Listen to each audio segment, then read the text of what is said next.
Hey guys, how's it going? Welcome back to the channel and all that hoopla. Thank you so much for continuing on this journey with us. And if you're subscribed to the channel, thank y'all very much for sticking around, because you never know what kind of lunacy you're going to get out of me around here. But if you're not subscribed, hey, that is entirely up to you. We still appreciate you watching and just following along on our journey, but it really would help us out to get some thumbs up and some likes to help get the video series kind of spread around on YouTube on their crazy algorithm of how they judge what they're going to do. But anyway, that's enough of that stuff. Anyways, thanks for coming along. As you guys know, if you do follow along, and if you don't, again, it's entirely up to you. The family and I took off up to Salt Lake City, Utah last November, the week of Thanksgiving to be exact. Next week will be Valentine's Day, so that'll give you the timeline. We went to do a little bit of window shopping, kind of, sort of, per se, on the possibility, small, of converting from our 40-foot Country Coach Class A diesel pusher, which, don't get us wrong, we absolutely love, and going to an HDT truck, maybe with a fifth wheel. So as you know, the hunt has kind of been on to decipher the junk that is out there that these people call fifth wheels. And it's really been appalling, absolutely, to tell you the truth. We have found several nice ones, so it's not a hopeless cause. But now it's time to get a little bit more serious about the HDT truck shopping. So we are fixing to load up again, and we are headed back to Salt Lake to be a little bit more serious about this truck shopping thing. And to really get down to brass tacks, and so to speak, in the details of checking these things over a lot. The one that we looked at last November, we did really like. The folks that own it are some pretty fantastic people, and obviously they have a mission profile in life of wanting to travel and everything like that. So based on just window shopping the truck, they seem to have taken care of it really well. It's built pretty much the way we would exactly need to be able to haul a four-door Jeep. Now, kind of getting into this, I did start getting on a lot of the forums and stuff on Facebook to just kind of see what was out there and get to learn things and know people and blah, blah, blah, blah. And there are a lot of trucks for sale on the market, and there are very few trucks on the market where we can haul a four-door Jeep on the back. The majority of what you're going to find is either rigged out short single axled for a two-wheel Jeep, or they're going to be singled out to haul a smart car sideways, or some of them are still tandem sideways with a smart car. So for us, with our mission profile, mission statement that we wanted to do, we want to be able to obviously take the Jeep with us. And so we had to try to find something that would accommodate a four-door Jeep rig, which we did, window shopping wise. So we have got the Jeep loaded up. We are fixing to hit the road and go back to Utah to really, like I say, get serious looking at this truck and all the details, and just check it out overall from end to end and see what we may do. Still not 100% for sure that we're going to do this, but we're pretty darn serious, guys, because I mean, this will be the second trip to Utah. It's 1,303 miles one way for us. So, you know, do the math. I mean, we're looking at 2,600 miles already round trip, and we're fixing to do another 2,600 miles round trip. So that's where we're at. So we will start talking more about the HDT trucks a little bit with the fifth wheels, but we'll start getting down to the brands that we've really looked at on the fifth wheels. And of course, the brand of truck that we're really looking at, obviously, as you've seen in the videos, is a Volvo. And there are numerous reasons why we are doing a Volvo. I know real truck drivers out there probably don't drive Volvos, but hey, we're a different breed. This is a different community. This is all about the HDT RV community, and the Volvos are really kind of a class above, so to speak, for that world. So we'll get more into why we're looking at the Volvos. We'll get more details on the truck, and we are going to bring you all along on this adventure as we are no longer window shopping. We are down to serious shopping for this HDT truck. So with that, enjoy the scenery, enjoy the ride. We're going to be leaving out of Southeast Texas here, where today it is 84 degrees again. My God, this weather is crazy. Last week it was Snowmageddon and it was 17. So that is what it is. Anyways, enjoy the ride, enjoy the scenery. We are headed to Salt Lake City, Utah. Bye. 「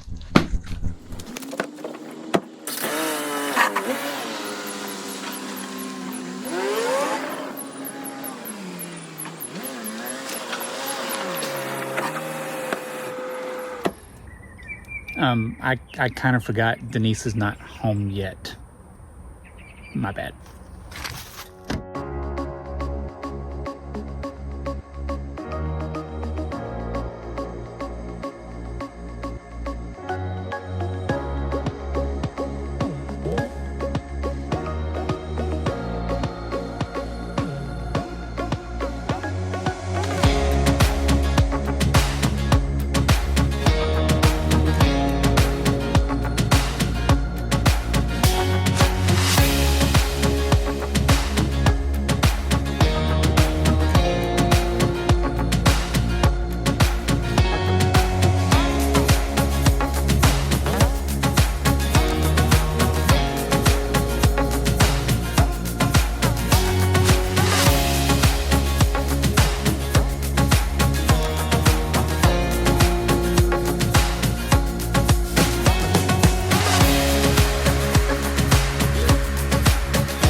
Well, we have arrived in Provo, Utah.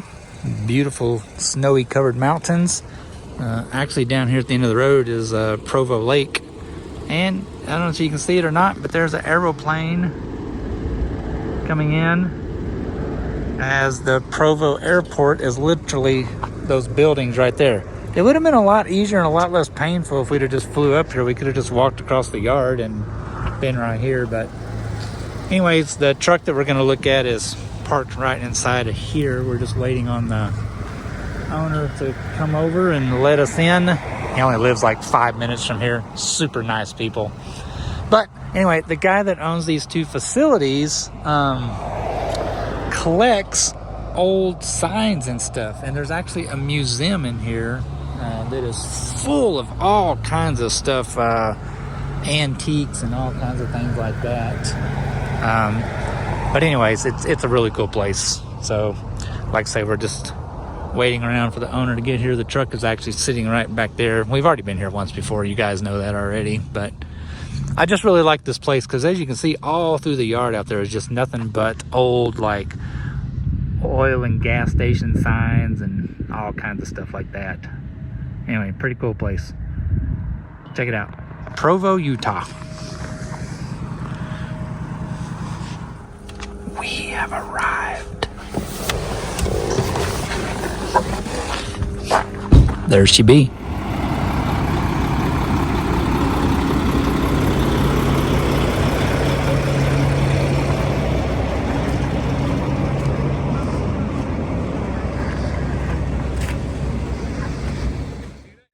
All right, so as you can see, yes, we are loading up the Jeep, and of course you know what that means. Now, about 2 hours has gone by, really and truly, guys, and I didn't film everything of me and Brian talking about the truck and him showing us around all the features and the 900 buttons and switches that are inside. And yes, there are a few things that don't work on the truck, and we discussed every single one of those. It wasn't really an issue as far as mechanically wise with the truck.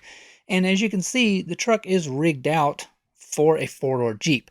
Again, as we had said earlier in the video, there are not a lot on the market that are rigged out for four-door Jeeps. I came across quite a few for two doors, but, just wasn't going to work for us. So, again, after a couple of hours of talking back and forth, congratulations, we have bought an HDT truck. And this particular truck is a Volvo, a VNL 730. It has the D13 Volvo engine in it, I-shift. We'll talk more about this later. I didn't want to kind of skip ahead and just load the truck up without at least filling you guys in that, yes, there was a lot of talk, and he showed us around with a ton of stuff on the truck. And again, I just wasn't going to film all of that stuff for you later. All right, y'all, there it is, all loaded up. It took a little while, obviously, to figure out the strapping and everything. We're gonna have to change the chocks. Brian and his wife, their four-door Jeep only had 35s, and of course we're on the 39s. So, but it's nothing. These steel plates right here, we can literally re-drill and tap them for the chocks and everything like that. But there it is, guys, the newest addition to the family. So it's official. The motorhome's getting sold and on to bigger and better adventures, I guess. So stay tuned. A whole lot more coming soon.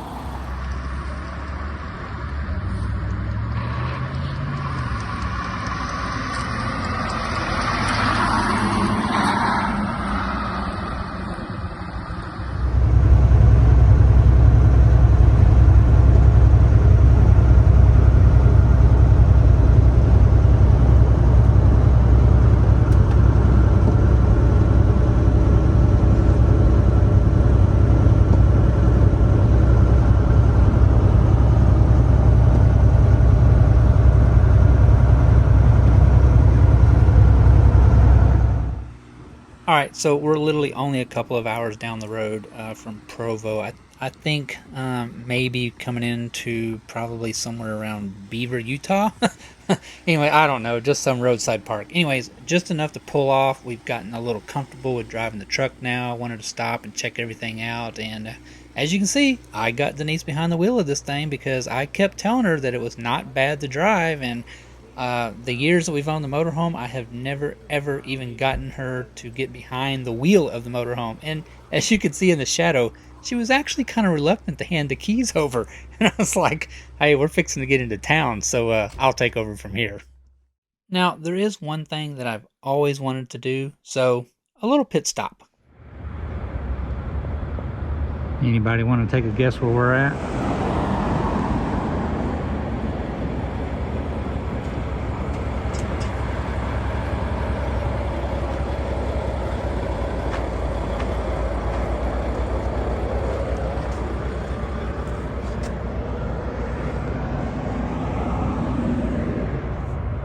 Well, I'll give you a hint. There's like Corvairs everywhere.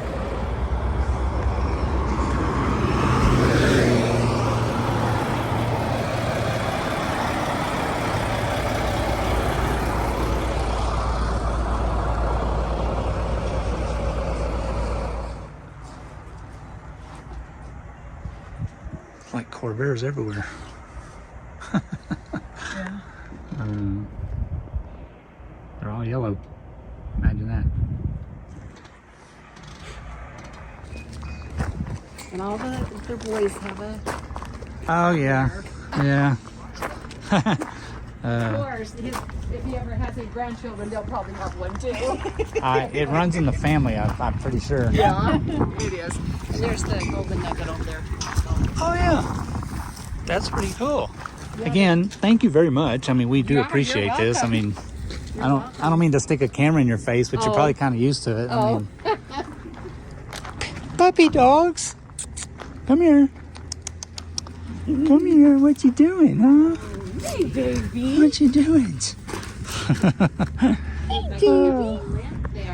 Yeah. Wonder if she stepped on a rock. It's a pretty girl. She goes over for you to get That's pretty freaking cool. I mean, you can come and they'll let you, they'll take you around the yard and everything like that, but they're kind of busy today. They got things tore apart in the shop working on them, but anyways, she was kind enough to go ahead and let us walk around. That's pretty awesome. I will take one of each.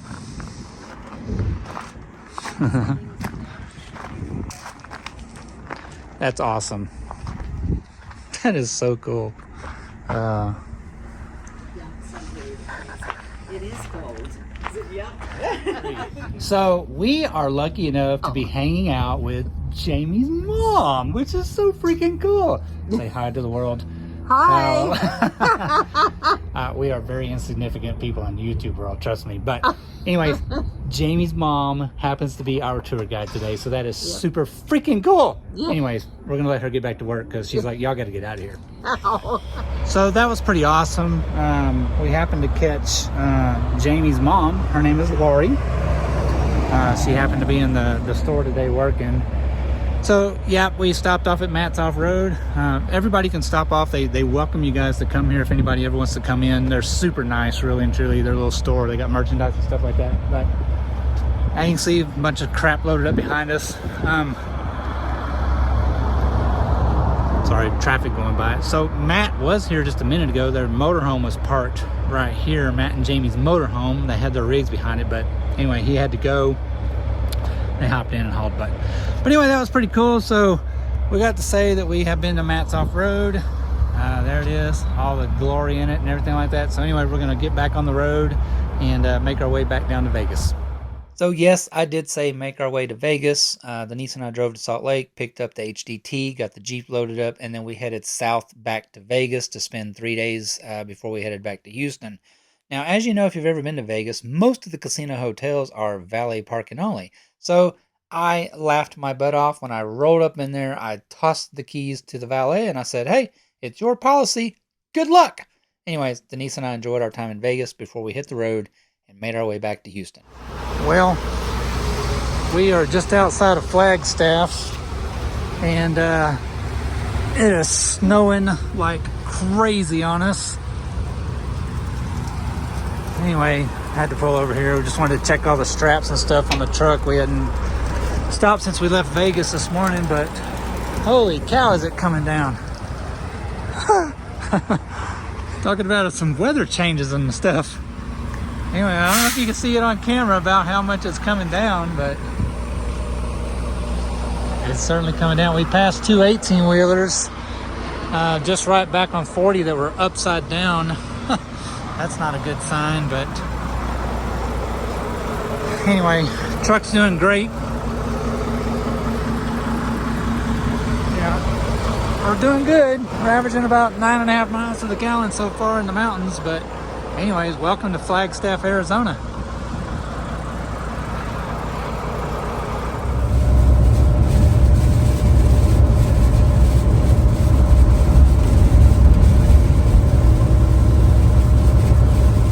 Should be like on the corner of Volvo Arizona. Well, we've encountered pretty much every weather type on this trip. We left at 84 degrees. Vegas was pretty much 60 and kind of okay. Now we're just outside of Flagstaff and it's snowing. There's sand or gravel and spreading the road, whatever. Sanding the roads down.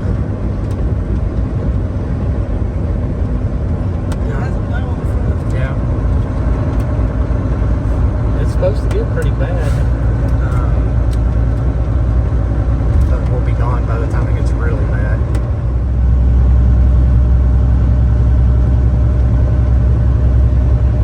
And now for that important weather update. It's snowing with a chance of snow to be followed by a chance of snow.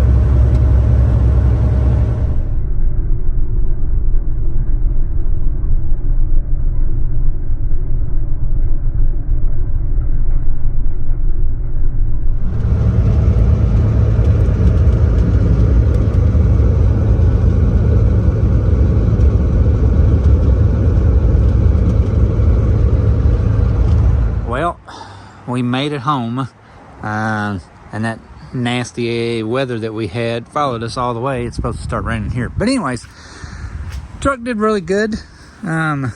You'll notice that in the middle of the video, I did not film a whole lot of when we were actually there looking at the truck and stuff like that. I just didn't have time really. We were trying to get everything done. But anyways, gonna have to get a windshield. Took a rock right smack in the middle. It happens. Anyways, I didn't talk about the truck a whole lot in the middle of the video, so you're gonna see kind of we jumped around, you know, to be in there, and then next thing you know, we were on the road. Okay, so let's talk about the truck.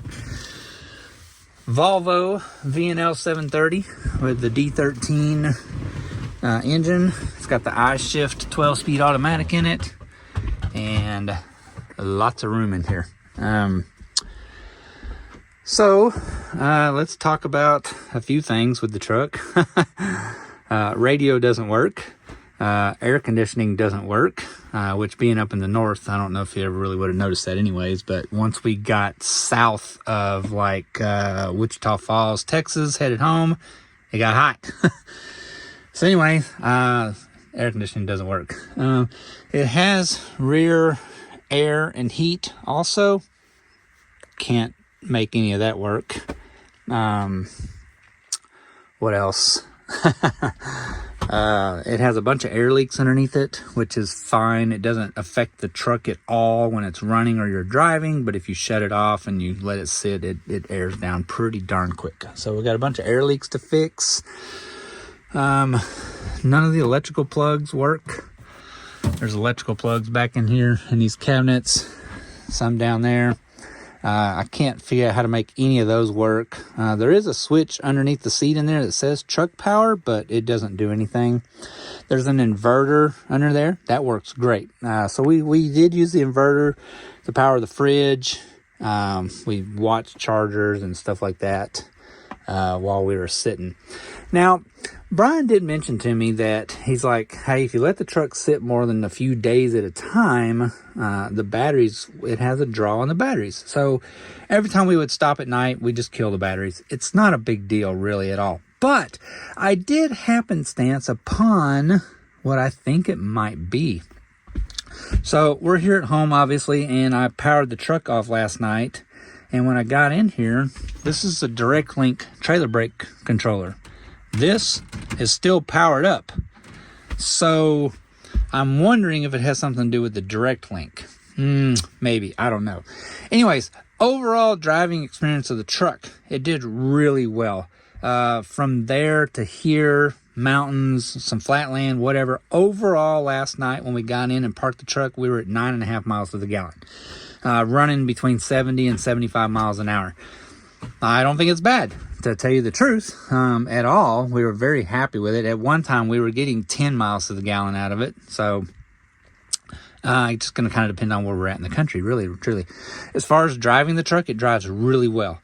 As you saw, even Denise drove it, which is a miracle because she has never even been behind the wheel of the motorhome. So that's pretty cool. The seats, we are definitely going to have to replace the seats. The air ride part works pretty good, but this seat over here, even if you air it up or whatever, it wants to bottom out constantly. You hear it bang, bam, every time you hit a bump. So I don't know if the air spring in it is just wore out or got a leak or something. Who knows? It'll air up and everything. It does fine, but like I say, it just has no real dampening to it at all. Most of the lumbar supports and stuff like that don't work, and I mean, they're just generally pretty kind of wore out to begin with. So we may look into tearing them completely apart and see if I can get rebuild parts for them and having them reupholstered. I don't know, but anyway, some of the foam needs to be replaced too anyway, so we may just look at getting a set of legacy seats or something like that for them and just replace the seats altogether. They are about $1,300 a seat for the legacy air ride seats. So I don't know, we'll have to look into that.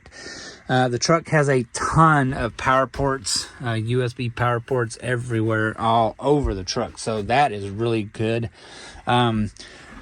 As far as the rear heat goes, I don't know if it's anything major necessarily. It's a Wabatsto heater. It's basically the same as our hydronic heating system in the motorhome. So I'll look into that and see what the deal is with that.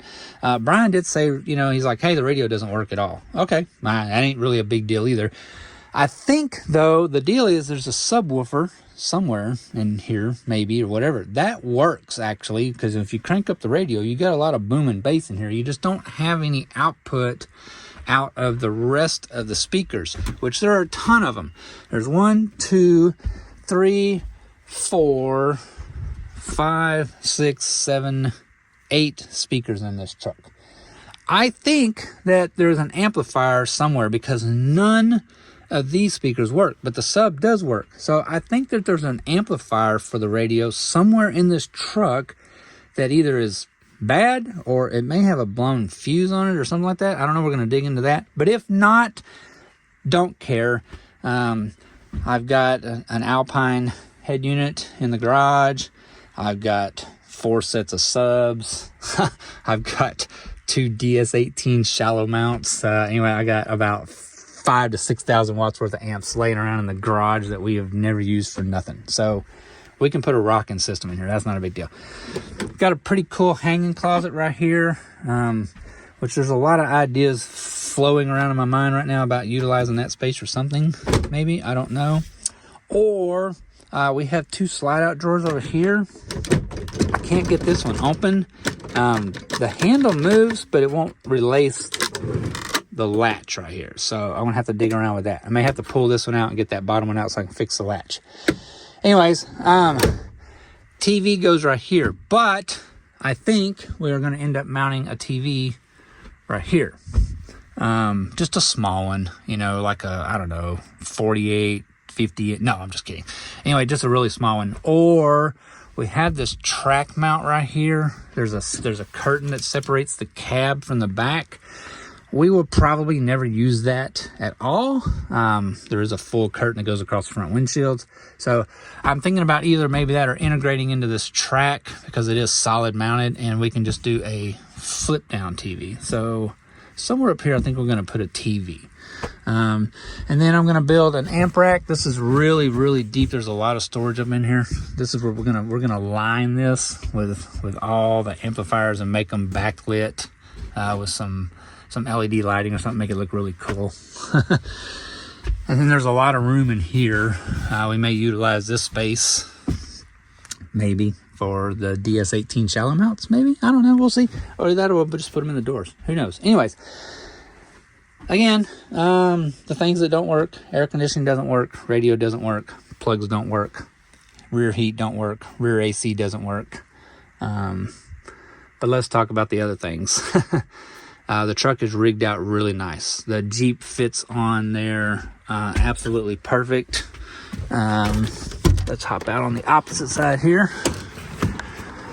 I got some air leaks too underneath the truck, obviously, that I'm gonna have to try to fix. But we're gonna have to modify the tie downs a little bit, just because our Jeep is a lot wider and the tires are a lot bigger. So we're gonna have to modify the tie down straps. But the way I got the ramp cinched down here, I may utilize these D-rings instead for the tie downs, because we can come from the axle over in an X pattern, which helps keep your vehicle from rocking side to side so much when you've got it tied down. If you watch a lot of heavy hauls and stuff like that, they do a cross tie down. They never tie down straight down. And that's why it keeps the load from being able to move like this. So if we tie down like that, we can probably utilize that in the ramps also to keep them from moving around on the truck. So that's all good. Let's see what else. We got some body work to do. We're gonna grind all these welds, and we'll just re-weld them as we go if there's, you know, we need to or whatever. Anyway, we're gonna grind all these welds down flush. We're gonna smooth the whole bed, get it re-bedlinered. Brian said one thing that he wished he had done that I do agree with, and we are going to do, is these steps right here. They're just a little too shallow, so we're going to extend those out maybe just another, even 2 inches or so would be just a world of difference to help. It does have a receiver hitch on the back of the truck, but it was never designed to be used as a receiver hitch. It was only just to carry like a tote or a auxiliary tank, or just like a little storage caddy thing. It wasn't meant to be used to pull. It is only mounted to the plate on the back of the truck. It's not tied into the frame. So when the weather gets better, because it rains coming in here, but anyway, when the weather gets better, I'm gonna get the truck out over by the shop, and we're gonna crawl underneath there, and we're gonna tie all the hitch and everything into the frame. Not that I'll ever pull a bumper pull trailer, maybe ever, but it would be nice just in case, right? You never know when that's going to happen.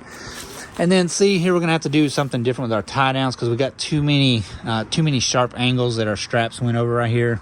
We don't want to get those cut. So the truck does have chocks that go up against the tires. They bolt down right here.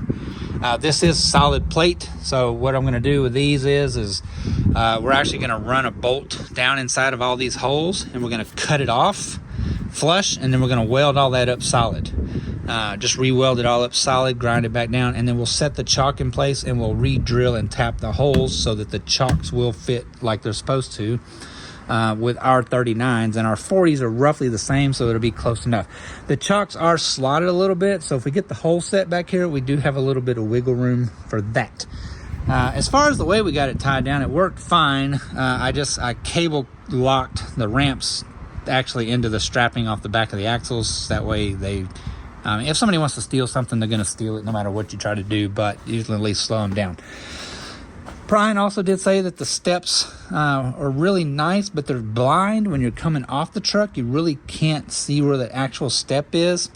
So I think what we're going to do is, during the daytime, it's not quite as big a deal, right? Because you can just see them. But at night, we're going to go back in here in the back, in the very backs, and we are going to drill them, and we're going to backlight them with LED lighting. So at night, you'll see the LED lighting in the back of them.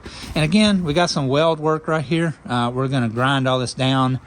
The bed kind of flares a little bit right here, which you really can't see it.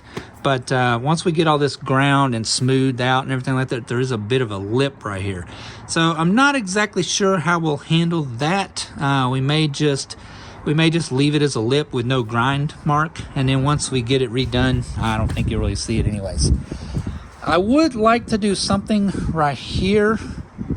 I don't know what. I do like these steps also, so we're not going to do away with those, but we may end up, this is just fiberglass, so we may end up just cutting this and grafting in something. I don't know. It's pretty lined up with the bed, so I don't know if we'll use a piece of metal. We may just put another piece of metal in here and flush this somehow. Maybe just cut it flush. We can put some trim back around it, but it'll be straight, and then we can fill this area with plate and make it look more smooth. I don't know. Let's walk around the other side of the truck, maybe see what we can see over there. Got a lot of polishing to do on the wheels. This is one heck of a bumper, guys. That is a pretty awesome bumper. I think we're gonna take it off and send it out, and maybe have it powder coated, I think, to match whatever we end up doing to the truck, which I have an idea floating in my head already about what we're gonna do to the truck, but I don't know. Anyway, that's more to come later. This part right here, so there's a big like 2-inch piece of solid right here. This is solid, but it's square box tubing initially to make this. So it comes over to about right here, okay? But that leaves us, all of this space in here is open. This is just flat plate behind there. And of course the step is in there too. But I think we're gonna measure out that opening in there, and we're gonna buy a metal box, and we will cut this front plate right here out, and then we can slide that metal box in there, and then we'll just weld it all back up solid all the way around there. We can cut the door, and we can mount the step back into the door of the box, and we can have some storage boxes underneath. There is a lot of room underneath the truck here that's all open right in here. This is kind of where normally, if you had like an APU on the truck, it would kind of be in this area, generally somewhere in there, either this side or the other side. Anyways, I think I'm going to take that space, and again, we will cut this, box it all in straight. This is a flap right here to keep rocks and stuff from hitting the tanks. Because remember, this axle used to be right up in here. This truck has been stretched. Okay, so the front axle now is where the rear axle used to be. Okay, so they took this axle from here, they moved it to the original back axle, they stretched onto the truck, and then they took the original back axle and moved it back. Okay, so anyways, probably going to utilize this space in here. We're going to mount a generator in there, something around 5,500, 6,500, 7,000 watts or so that it would be 50 amp capable. So later down the road, when we got a fifth wheel, we technically would be able to plug the fifth wheel into the truck. This generator could run the fifth wheel. that's just an idea also. So it does have these really nice handles and stuff. Like I say, you can get up in here. There is a storage box underneath here. We may, I don't know what I'm going to do with that just yet. I may end up taking it loose, and with the way the height of our Jeep, there's no clearance issues. I got a ton of room up here. So what we may end up doing with that is, I'm not going to be using these tie downs right here because, again, it's not lined up for our Jeep, so it comes across too much of an angle and the strap is on the tire. So I may do away with this. I may take that box, pick it up, slide it a little forward, and slide it and offset it all the way over here. And that would give us access to the box still. It's not going to interfere with our bumper and setup, so I can actually raise the box up. It's about two inches right here. I have plenty of room. And offset it over here, and that'll open up all that space over there for something. I don't know what. Depending on what kind of generator we did, we would set, like, I don't know, maybe a 30-pound propane bottle or something over there, run the generator off propane, because I'm really not going to find a small diesel generator necessarily. That's not going to be a ton of money or just too big or something like that. Although diesel would be nice, right? Because then you could just plug it in off the tanks, run your generator. So as a second alternative, I thought about doing a propane system. So that may open up that over there. Again, these are all ideas that I'm just got floating around right now. I'm not exactly sure what we're going to do with that. This truck is emissions equipped, so it does have a DEF system on it. And we drove it all the way from Salt Lake back to here in Houston where we live. And I don't know, the last time we ever stopped for fuel, I just felt obligated to put some DEF in it because it had about half a tank when we left Salt Lake. And when we stopped and filled the truck up, it still had pretty close to a half a tank of DEF fluid. But I just went ahead and put 5 gallons in there just because I felt obligated, and it took it up almost all the way to full. So as far as DEF usage, it's extremely low. Now, maybe it uses a lot more like when the truck regens. I don't know. We just did the whole entire trip, and it never requested a regen, not one time on the whole darn trip. So I don't know how often that's going to happen. But as far as DEF usage, it is really, really low. And again, we already talked about fuel and everything like that. But overall, there it is. We've made it home. We'll get more in the depth of digging into the truck and get these systems working. I mentioned the inside plugs don't work. Not a problem, because we are going to change the whole entire electrical system on the truck anyways. We're going to make the sleeper completely independent of the main chassis on the truck. And then we're going to set up the main truck kind of like the motorhome is, where they have the salesman switch. So we don't have to get in and out of the truck. The battery disconnect is underneath the truck, so you have to get out to actually physically shut the batteries off. So I'm just going to wire in a relay like we do on the motorhome here, and you can actually flip it on and off from inside the truck. So at night, whenever we overnight somewhere, whatever, we can kill the truck, but the sleeper compartment will have its own battery system and be totally isolated, and everything in there will still be powered. So the microwave, the refrigerator, all the lighting, everything like that will have its own battery system. And then whenever we crank the truck up and we're driving down the road, we'll set it up again, just like the motorhome. DC to DC charging. We'll have lithium batteries for the sleeper compartment. That way we can run the microwave and everything off the lithiums. And the rear heat. As far as AC goes, being here in South Texas, it's going to be a little bit more of a deal. In the north, you didn't really worry about air conditioning at night necessarily if you were parked, because unless you left the truck running. But here in the south, we're going to have it. So we're probably going to look at doing a mini split, just a residential mini split. We have massive amounts of room off the back of the cab here, so we're probably going to look at doing a mini split system and just mount it inside the truck, and then if we're parked overnight or whatever, we can just run the mini split. Again, being residential, we're not going to do, it's just a small one. It's all we need. We don't need a real big one, so it'll be 115 volt, 120 volt, whatever.